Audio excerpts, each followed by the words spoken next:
So I can show you today's class, which is a fun one. It's called Swirls of Superduos. Superduos being the beads I've been using in the last few classes. They are a check-made bead and they've got 2 holes. See, oops, see the shape of the bead? It's kind of an oval section, oval and cross section. And it's got 2 holes, and that allows you to make all kinds of interesting, pretty shapes. It's important that you use the right beads, though. I don't have the tube that's got the name in big, but it's called Superduo, and it's on your handout, so you should have all the information you need. There are other 2-hole beads, and there are other ones which have got similar names, like gem duos and diamond duos. They probably won't work for this. I haven't tested everything, but you know, if it's not working, it's probably because it's not the right bead. So Superduo check beads. Did everybody get their instructions? You can unmute yourself at any point. And, you know, if I'm asking or saying, or if you've got any questions, just unmute yourself. Yes, I do. Okay, that's good. That's good. I'm going to refer to it as we go along. You might want to be making notes because looking at this one, I was kind of a bit abrupt in the instructions. I could have been a bit more, what's the word? I could have explained things probably a bit more detailed, but I'll do that as we go along. Where should I look for them, Julian? In the email that you got with the link to this, if you just scroll down with the Zoom link? Okay. In the link, yeah, in the email, it has the Zoom link. Further down it, there's a link to get the document. All right, thank you. Yeah, and you can download that.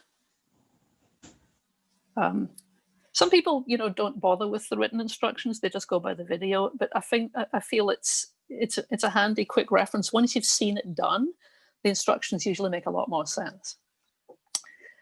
So anyway, what we're doing today is these swirly earrings. And they're basically like a 3-color pinwheel. So you need 3 colors of Superduos, which are fairly contrasty with each other. So this one's got red, gold, and purple. This one's got monochrome. It's got like a gunmetal, a silver, and a white. This is sort of a Christmassy red, yellow, red, green, and white. This is probably also Christmassy red, transparent green, and gold. So anything that's contrasty. If you have colors that are too close, you won't see the spiral pattern. But other than that, the colors are entirely up to you. So you'll need your 3 colors of Superduos. You'll need a pair of ear wires. And you'll need a way of attaching the ear wires to the beads. Now, as people who've done my classes know, I'm very fond of using a fine jump ring, and you can put that right through the hole in the bead, like so. However, Superduos have fairly small holes.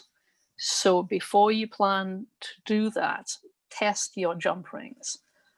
I make chainmail as well as beadwork, so I have a supply of, you know, specialist jump rings, and these are quite fine gauge. As you can see, these are 22 gauge stainless steel, which you probably wouldn't find in a craft store. The more normal kind of jump rings will not go through those holes. They're too thick. So as well as showing you this way of doing it, I'm going to show you a method where you make a bead loop like this. This one's got a bead loop, and that's a more traditional way of attaching things. So if you're going to do that, you will need some size 11 seed beads. That's the only difference in the pattern. Okay. So I think that was everything I was going to say at that point. So any questions before I get started? Okay. So again, I normally use dark thread in these demos so you can see it. If you can match your thread color to your beads, it'll be better because there's a little bit of thread that shows around the sides of the Superduos. So I wouldn't normally use black thread, but it shows better in the video. I like to use Fireline. Most people know I use this for most things. 6 pound is a good weight. It's very strong, it doesn't break. But any beading thread will work for this. It's not really crucial. You need about, I said 30 inches in the instructions, you know, 30 inches, 3 feet. you know, an arm's length plus a bit. You don't need a huge amount of thread.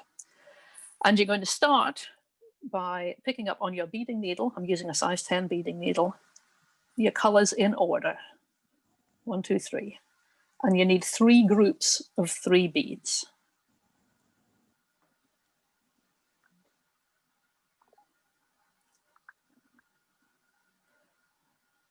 Actually, what I'm going to do is I'm going to leave this out. When I'm at full zoom, you can see that pattern, so it helps you to have one in front of you. Then you're going to leave a tail just long enough to hold on to and to have something to finish off later. And then you're going to go through all the bead holes again. So this is a little bit tricky. I tend to put my finger on the thread when I'm doing this and just stitch through all of the beads again, making sure you don't miss any. If you pick it up, they should all hang on the needle. And then put your finger on the thread and pull the needle through all the beads, like so. And then you're going to encourage them to form a ring, like that, and tie the loose end with a square knot. So loose end over and pull.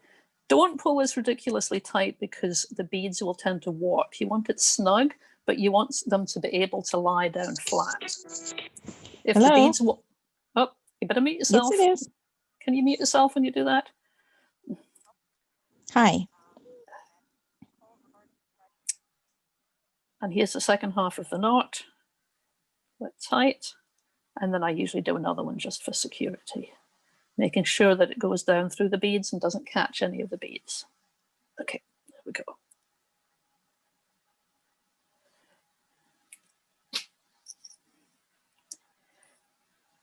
Dropping my needle. And let's zoom just a little more.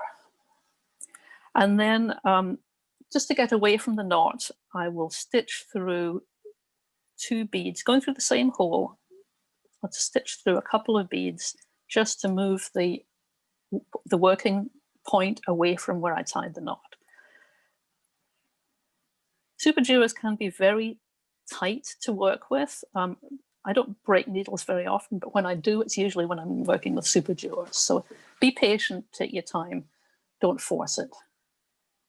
So who wants me to stop at this point while they get caught up?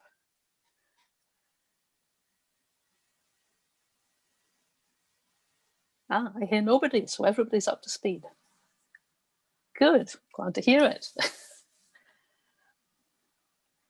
So it can be a little hard to see where your thread is coming out of, but make sure you're not changing direction at this point. Or make sure you know what direction you're going in at this point, I should say, because the very next thing we're going to do is reverse our working direction. So my thread is coming out the bottom of this gold bead. To get to the second round, which would be like what you'd call a step up in normal beadwork, with Superduos, you can step up in a number of different ways, but for this one, we're going to reverse direction and come back through the top hole of the same bead. And I'm going to do this on every round. So I've now changed direction. And that is the beginning of step 3 in the instructions. And then what I'm going to do is I'm going to fit 1 bead in between each of the ones I did previously. You can turn it over if you find it easier to work in the counterclockwise direction, which I usually do, but I'm going to do it I'm just going to maintain this direction, so it's less confusing. So I'm picking up the color of the bead. Sorry, I should do this the way I said in instructions. So yes, I'm picking up the bead color that I just exited from, which is gold, and stepping through here. So I'm getting like a little stack of gold beads. So I'm coming out of a green, I'm going to pick up a green and go through the next bead. I'm coming out of a red, so I'm going to pick up a red.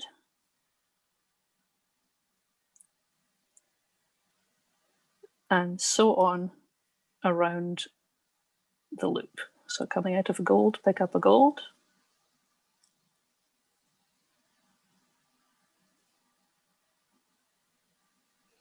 darn, I got one of those beads without the second hole. You know, the first time I used these, I warned people to check the holes. And then I haven't had one with a blocked hole since. So it's like blocked holes are rarer than they used to be, but you know, sometimes it takes more time to check than it does just to fix things. If you what am I doing here? I've just done a wrong thing because I was talking to myself. See what I did? I should have had a green bead here and I picked up a red. So let's do that correctly. Coming out of a green, pick up a green. I guess you always learn more from the instructor's mistakes than from when they're doing it right. Coming out of a red, pick up a red.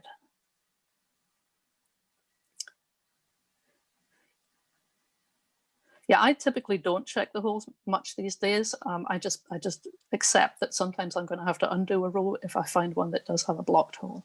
So pick up a gold, coming out of a gold, pick up a gold. Coming out of a green, pick up a green.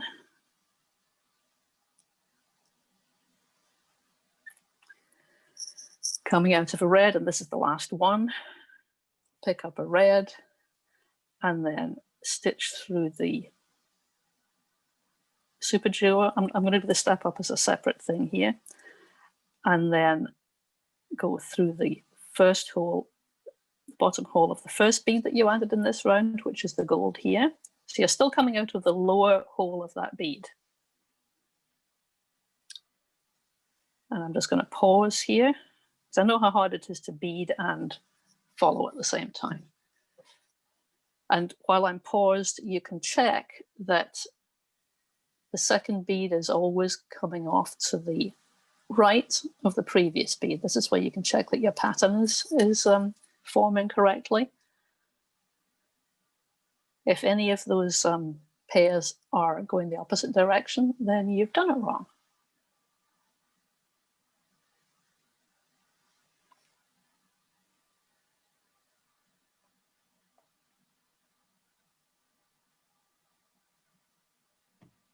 I'm going up to my first row.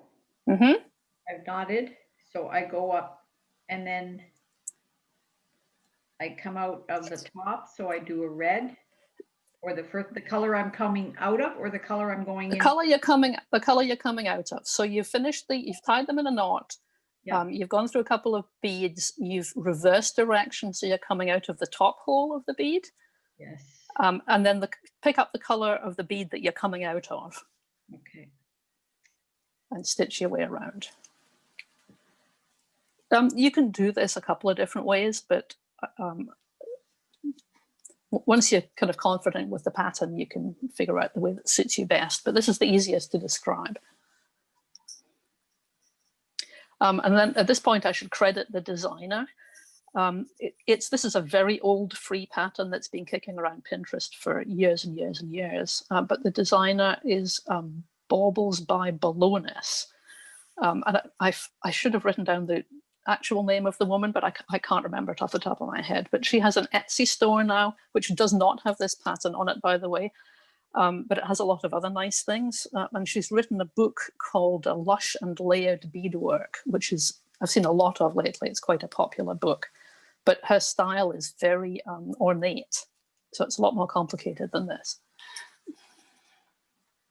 Worth checking out, though, and I've put the name of the shop, the Etsy shop, in the instructions.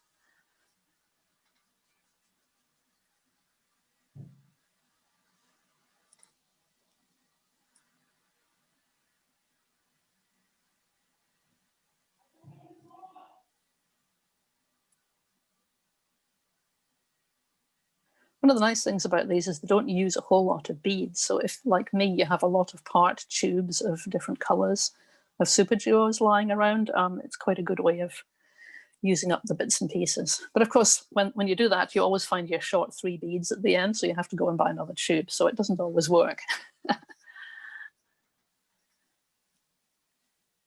Okay, I'm just going to move on here. You've got the video to get caught up on. I mean, we've got plenty of time, so we may even have a chance to make a second one. So I've stepped up, my thread is coming out the bottom hole of this gold bead. So what I'm going to do now is I'm going to do another change of direction. So I'm going to go back through the top hole of the gold bead. So this does a couple of things. It moves the thread up. That's the main thing. It moves the thread up to position for the next round, but it also kind of locks in the tension because changes of direction help stuff not to unwind of its own accord. So it's a good way to do things. So we're now at step 4, and we're going to pick up pairs of beads. And because we've changed direction, we're going to pick up the color of bead that we're about to stitch into. So I'm picking up oops, I've got thread everywhere here. Picking up 2 red Superduos, and I'm going to go through the top hole of the red that's in front of me.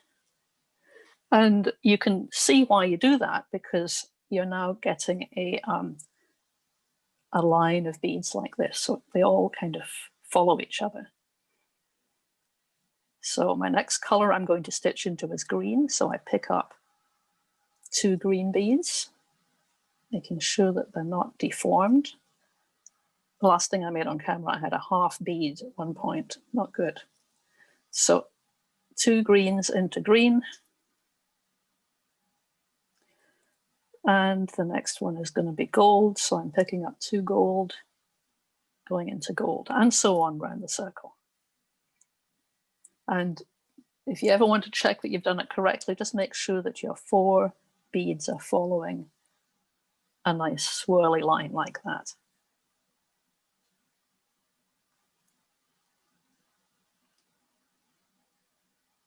So 3 red into red.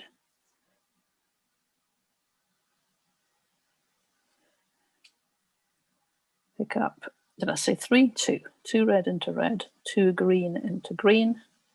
Sometimes what comes out of my mouth is not what's in my head. 2 gold into gold.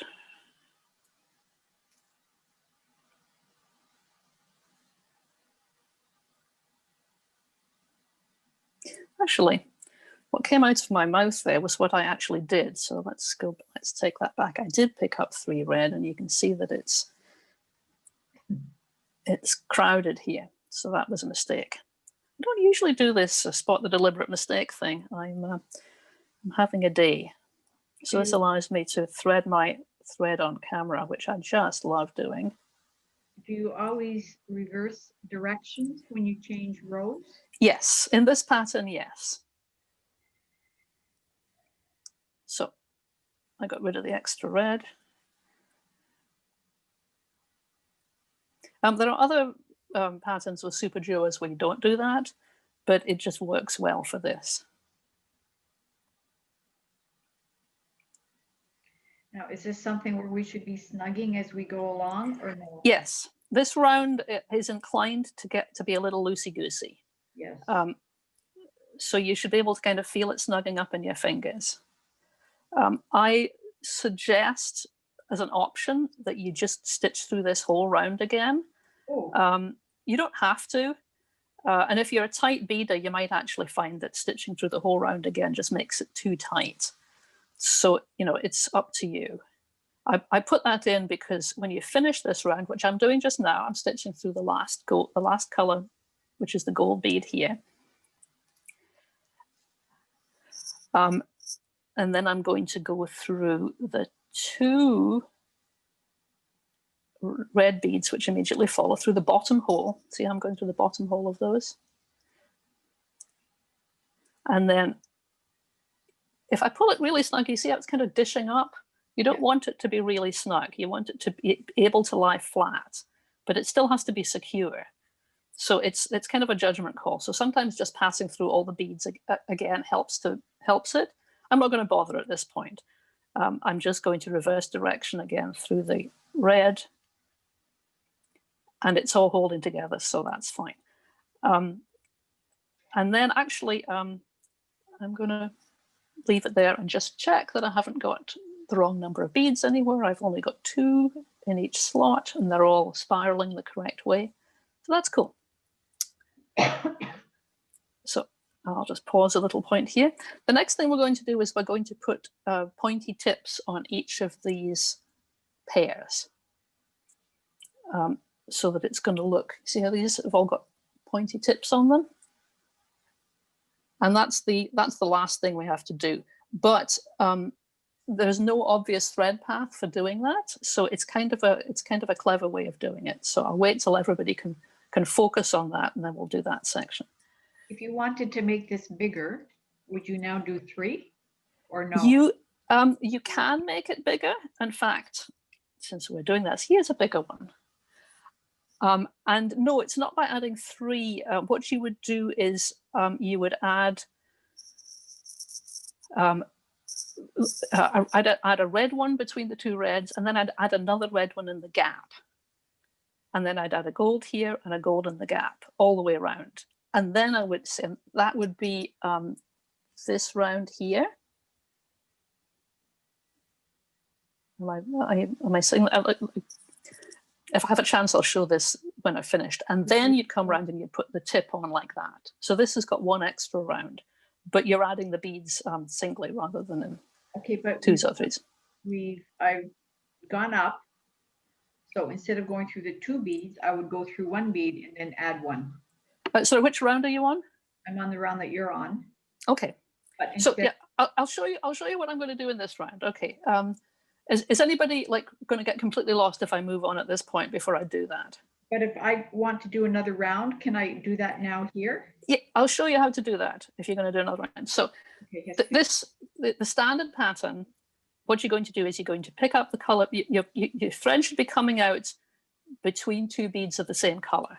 You've done the little step up at the side where you've moved up to the upper hole. You're coming out between the 2 beads of the same color. So in my case, pick up a red, go through the second hole here. If you're doing a second round, if you're doing a larger bead, then pick up a red here and go through this gold, like so. And then do the same all around. Gold, gold, green, green, all the way around. It singles in all the single spaces. So you can do that now if you want to, and then come back and rejoin us when you've done that. If you're doing just to the pattern I've written, once you've added this point here, you're going to do something a bit unintuitive. You're going to go down to the lower hole in this bead. Can everybody see that? And pass, changing direction again, pass through these 2 beads. Okay. And then continuing in the same direction, you're going to go through the next 3 beads. So the red and 2 greens, like so.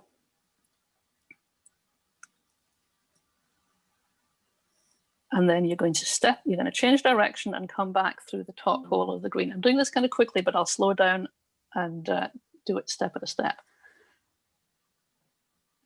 You're coming out between 2 greens. You're going to pick up a green. Oops.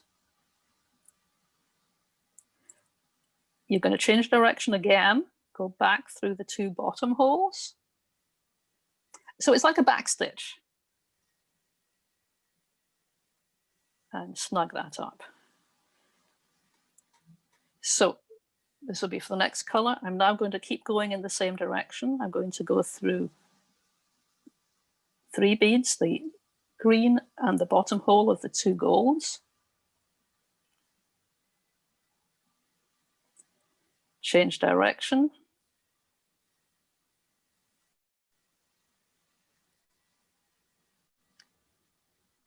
Pick up 1 gold. Stitch it in place. Change direction again so that you're going backwards, or back to the beginning.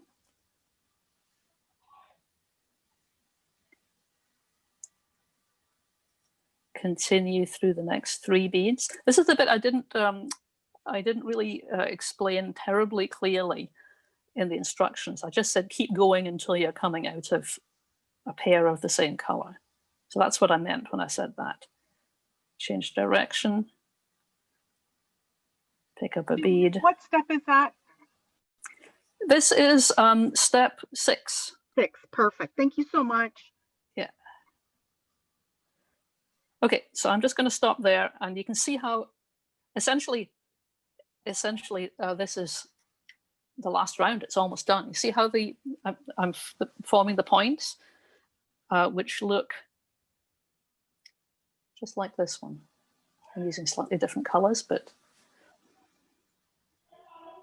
so when you finish this round, all you have to do is make a bead loop if you're going to make one, or finish it off if you aren't going to make one, and that's your earring. So see how quick these can be once you've mastered the pattern. Okay. I've done the extra row. Mm-hmm. And how do I step up? So First thread. you need to do basically the same. I haven't written this out, so it's kind of hard for me to describe without having it in front of me. You are coming out of, so you need to be coming out of the that bead won't be here. So you'll be coming out of this one here, change direction, pick up a bead, step, and insert it between the beads of the same color. Okay. And then Hang on. I go through 3. yes. And then reverse. Oh crap. I'm trying to remember exactly how I did this. I'm sorry, I'm causing you problems. No, it's okay. You can probably figure out a thread path that makes it work. Basically, you just want to stitch a point into each, exactly as we're doing here, but your thread path is going to be a little different from getting from point to point. So you can basically, figure it out for yourself. It won't be exactly the same as this because the points are further apart. Okay, but the point, okay, all right. Yes. So if you get stuck, you can kind of email me later and we'll figure it out between us. It's what you do, Mm-hmm. like you said, the thread path, as long as you put that little guy in the middle, right? That's correct, yes. And you just want to make it so you're not carrying thread across any gaps. You don't want to have like a long expanse of thread. Okay. Oh, so that's what. Sorry, we're completely getting off topic here, but that's perfectly fine. Here's another version I did where I used seed beads between the points, and you can carry the thread from place to place by doing a little line of seed beads. You see what I've got here? So that where you would have had, if you're going from here to here, you'd have just had an expanse of thread. I've just picked up 3 seed beads, 3 size 11 seed beads to cover the thread. So I'm getting from point to point that way. And this way I did some kind of internal thread path, so it didn't show. So this is an exercise for you to figure out yourself.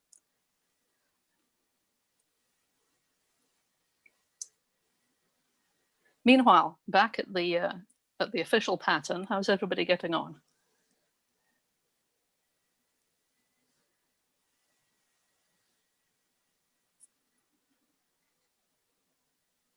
Well, I guess no news is good news.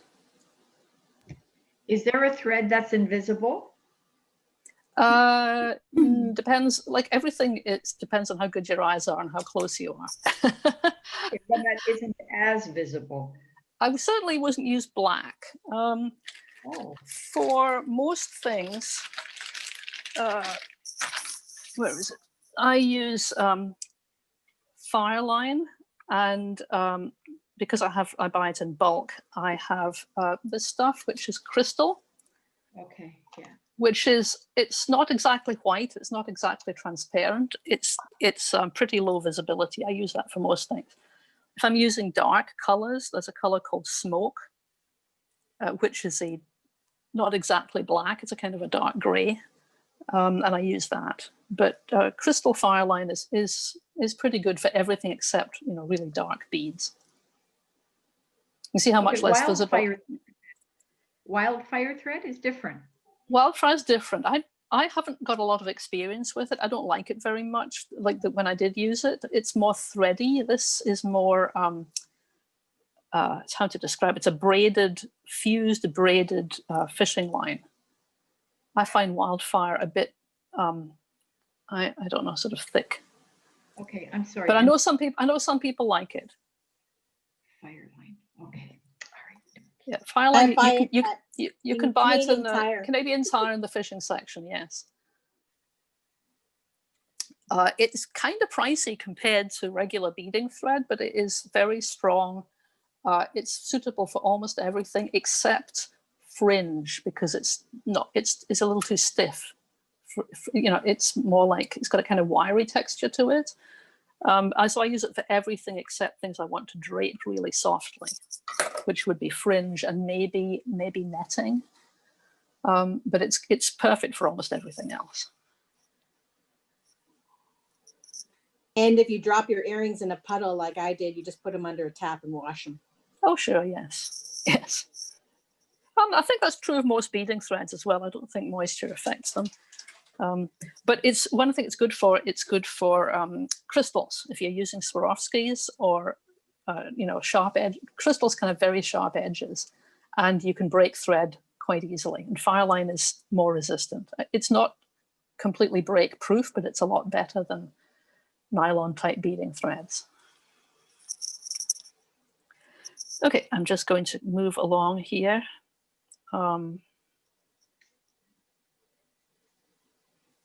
So if you lose your place and you pick it up and you know what you're doing, I'm coming out of the top hole of this red bead here. So I need to change, I need to be going in the other direction. So I'm going to go down through the bottom hole,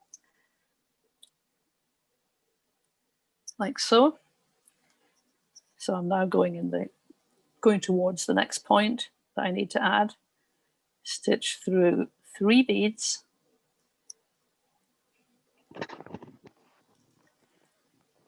Change direction.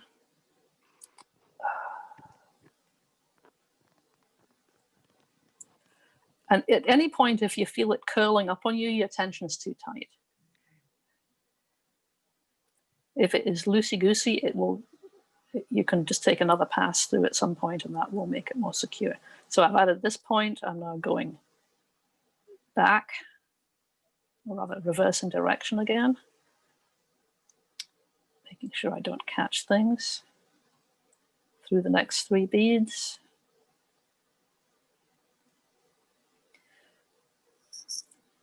So if step 6 isn't entirely clear in words, you might at this point want to write yourself a note as to how to do this in whatever words make it clearer to you. Okay, so then-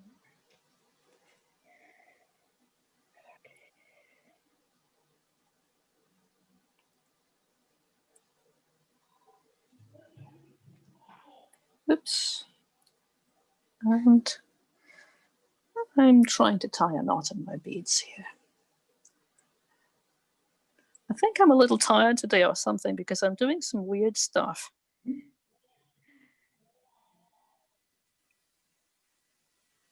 Yeah.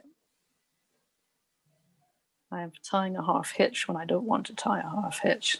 There we go.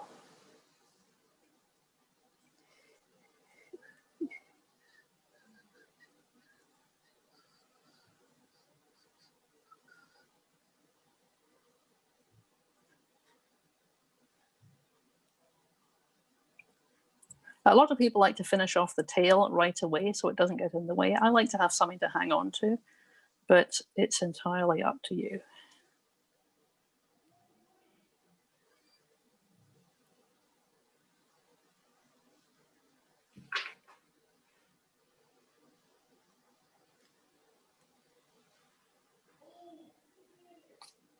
They're actually pretty. It's a really simple but effective design. I really like it. I mean, this is my kind of thing. It's something that is really not complicated or fussy, but it's got a certain kind of wow factor to it. It's like, how did you do that? And it looks more complicated than it I is. can say it looks complicated, but once you got it, it's Yeah, the complication is just in the color pattern. Yeah. You can imagine patterning this differently so it didn't do a swirl at all. You could do it so that you just had these little things like leaves, and in the middle it was just like a center of a flower or something. So you could do, this could be a flower with little leaf points, and it would be the same structure exactly, but just a different color pattern. I guess I should have done one like that, but I haven't. So again, another exercise for you. So I've just added my last point.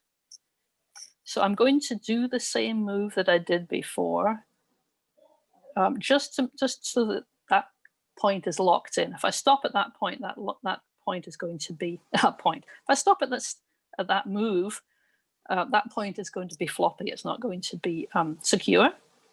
So I'm going to continue to do the stitch around. And I might, at this point, it should be stiff, it should be firmer. So you might have to cut down the number of beads you go through at one time. Maybe just go through a single bead at a time. If And it's firm, yes, Ian, is there something you can do to firm it up? you can simply figure out where it's loose and just stitch your way all the way around. Just double the thread path of one of these rounds. I know people will firm up jewelry by dipping it in floor polish or Mod Podge or something like that. This isn't really the kind of pattern where you should need to do that. Probably the best thing to do is just to double up the thread path. And in fact, on step 5, where I said optional reinforced previous round, that would be where you'd firm up this one. You could do it at this stage, actually. You don't have, if it's loose and you don't like it, just go back and reinforce the the round where you added the pairs of beads. Just go around through these beads and 1, 2, 3, 1, 2, 3, 1, 2, 3, and just stitch all the way around and it will firm it up. Or next time you make one, do that reinforcement before you add the points. Mine's fine. It's not rigid. It's got a little bit of softness to it, but it's perfectly fine for an earring. It's going to hang nicely.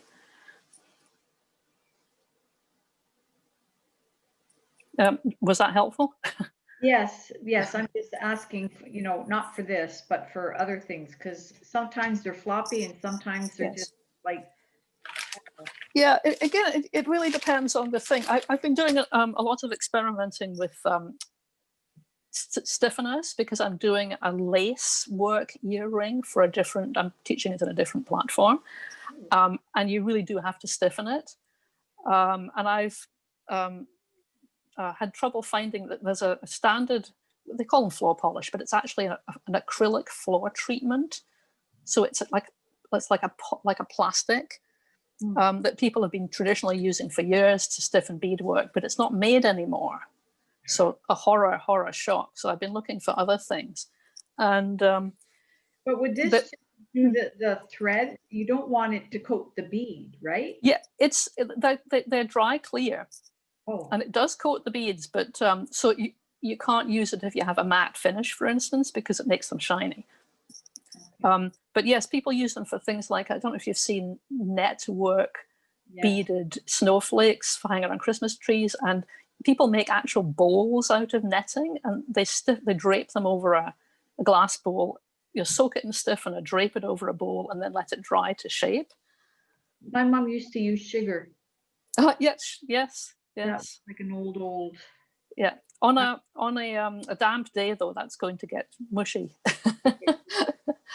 But Mod Podge is very good if you or white glue. Mod Podge is basically white glue. Take a bit of it and add about 5 times as much water, so you get like a thin milky liquid.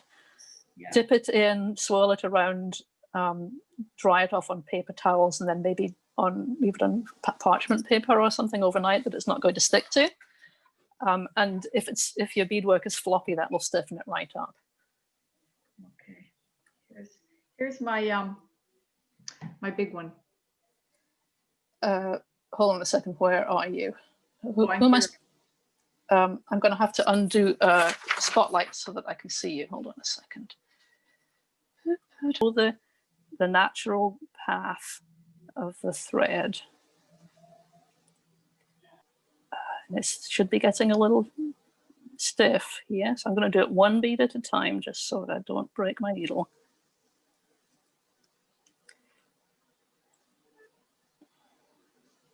Until I'm coming out in the gold beads.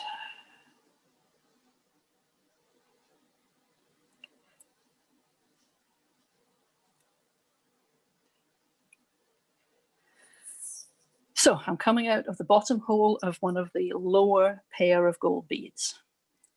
I'm going to come up through the bead I was in. I'm going to come through the hole of the next bead, and I'm going to come back reverse again, so I'm coming out the top hole here. Now I glossed over that in the instructions, and I just said move your thread through the beadwork until you're at a tip. So that's how you do it if you can't figure it out. Okay, so I'm then going to pick up an odd number of seed beads. That's 4, 5, 6, 7. 7 makes a good size loop, but you can make a bigger or smaller loop if you like. Hold on just one second. Okay. Then you stitch back through that bead the same direction the thread is going, and that forms you a nice little loop. Okay. And then you're going to want to reinforce that. So I'm just stitching around that loop. I want 3 passes of thread if you can do it.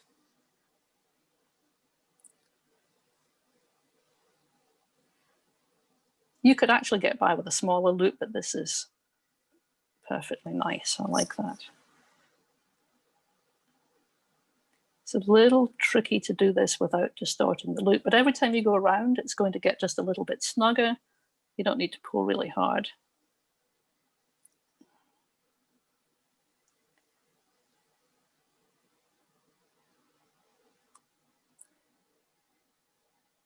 And that's 3 times around. Back through the Superduo, just to close the loop. Oops. Okay. And then you have to secure this thread. So you're going to work your way back down. So step down through the bottom hole of that bead. Down through here.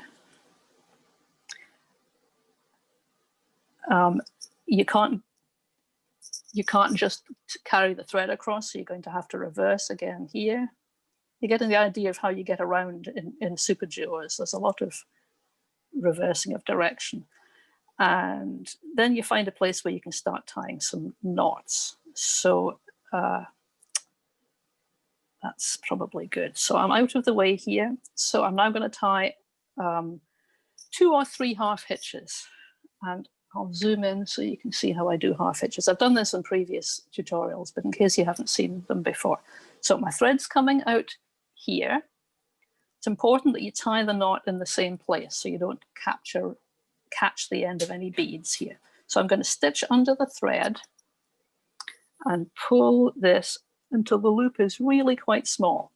Then I'm going to go through the loop, either direction, doesn't matter. And then I'm going to pull it tight slowly until that loop disappears between the beads, and then just snug it. So that's a half hitch. It's half a knot. It's not a very strong knot. So then I'm going to stitch through a bead just to get to a new place. And I'm going to repeat it. I'm going to stitch under the thread, pull a little knot down. Oh, you see, that's the problem. You don't want to catch any beads. Pull it close. Go through the thread. Pull it gently and slowly so that it slides down between the beads, and pull it tight. And then 2 half hitches is probably enough for earrings. Anything like a bracelet, I'd do 3 or 4. And then you're going to stitch through at least 1 more bead, preferably 2 or more, just to get yourself away from the knot. And then you can cut your thread like so.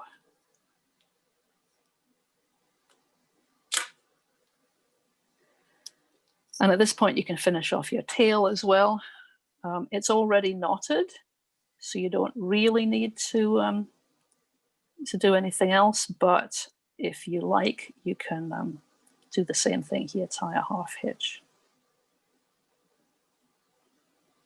Oops, and it's rather short. So if it's rather short, this is what I do. I reverse the needle to go through the loop so it doesn't pull the thread out of the needle.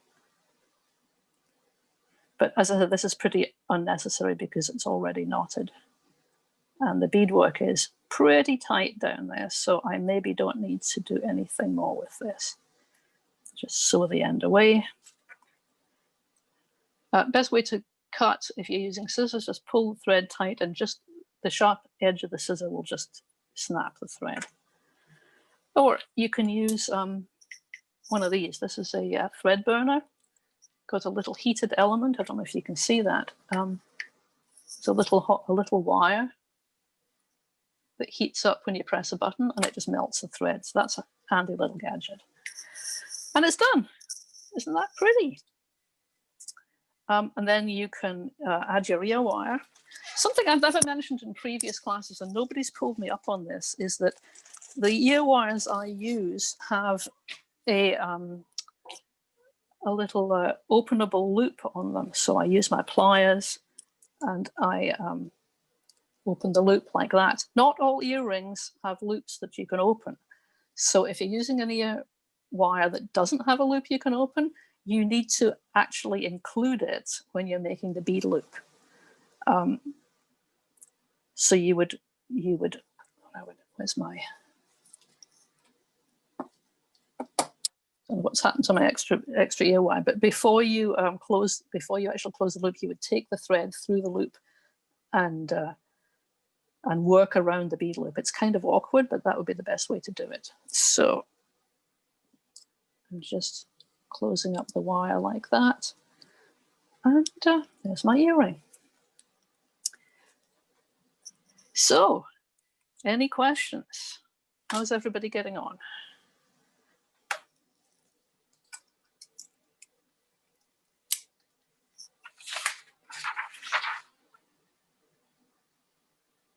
Any pretty colors anybody wants to show?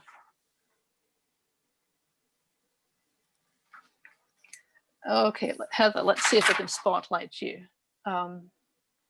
Okay. Oh, that's nice. I love your charm bracelet as well. Excellent. So that's like turquoise and silver. And is that a gray? It's lovely. That's really nice. That's very Christmassy. So you're just getting to the point where you're putting the points on, right? Yes, perfect. I'll de-spotlight you so we aren't all looking at you again. Anybody else? Okay, Sonia. Spotlighting you now. Oh, I like that. That's really interesting color. So that's like a transparent sort of peridot green. And I can't tell what the dark green is. Your virtual background is kind of taking pieces out of it. Yeah, they're all greens. Yes. Oh, that's very nice. I haven't actually seen that in all greens. That's unusual. Mm. But I'd like transparent beads for earrings, so that'll look really pretty on. Can you see this? Sugar, It's yeah. Fall color. Fall Just color. spotlighting you. Hold on. Yes. Okay, that's great. It's That's fall really color. nice. I like that. Is the red bead a kind of variegated color? Is it Yes. is it like a Picasso or something? That's Blue, nice. gold, Yeah. Is it red and gold? gold, blue, and red. It's not bright red. It's maroon type of Oh, color. okay. Hold on a second. Who am I looking at now? I'm looking at Elise. Okay. Oh yes, that's nice. That's very subtle. Actually, very close to the camera. Could you put it back a little bit because we can't really focus? Well, that's nice. Are those are very sort of subtle, lustery colors. I don't recognize them. They're nice though. Amazing the different look you get with different colors. Now I'm going to have to try something like that. It's sort of, it's very subtle and pastel. Very nice. Yeah, lots of Is it people are making Jagger? them. Yes, Jagger, where are you? I lost you again. Let's put you back on Spotlight. Yes, very nice. Very nice. Thanks. Is that like a crystal, like a gold flecked crystal? No, it's brownish.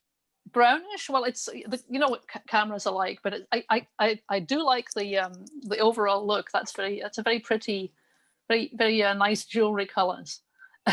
Nice. Great. So glad you could do that. Ratnus, I'm sorry, I don't think I spotlighted you before. Were you showing one? Yes, I showed you once already. Yeah, I was spotlighting somebody else. Yes. Okay. Oh no, that's the red. This is Red, mine. blue, and gold. Yes, that's Yes. lovely. You have Yes. seen that, yes. Yes. Sorry, there was a couple of people talking at once, and I spotlighted Jagger instead of you. So yeah, that's looking really nice. Yes, I had to pull in. Are they going to be earrings, or are you going to do a pendant, maybe? I don't know.